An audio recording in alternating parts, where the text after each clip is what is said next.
จำนวน1 ไร่ที่เจ้าของที่จะขายจำนวน1 ล้านบาท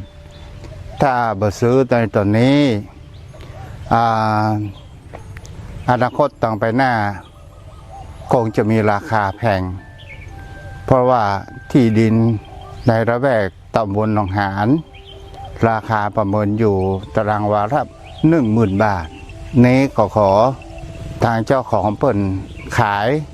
ในต่างการทำบุญตัวขอเชิญชวนศรัทธาญาติโยมร่วมทำบุญด้วยกันเด้อ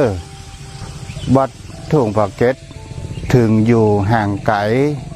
ชายแดนระหว่างเขตติดต่ออำเภอสันทรายและอำเภอแม่ริมแต่มาห่างไกลจากจิตใจศรัทธาญาติโยมที่จะได้ร่วมทำบุญกันตามกำลังเด้อและขออนุโมทนาบุญที่ศรัทธาญาติโยมได้ร่วมทำบุญในครั้งนี้ขอให้ท่านจงพบแต่สิ่งดีๆพบแห่งพระธรรมคำสอนของพระพุทธองค์ทุกภพทุกชาติมีเกิดมาชาติใดขอให้มีทรัพย์สินสมบัติ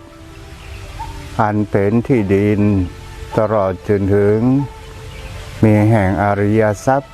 อันประเสริฐ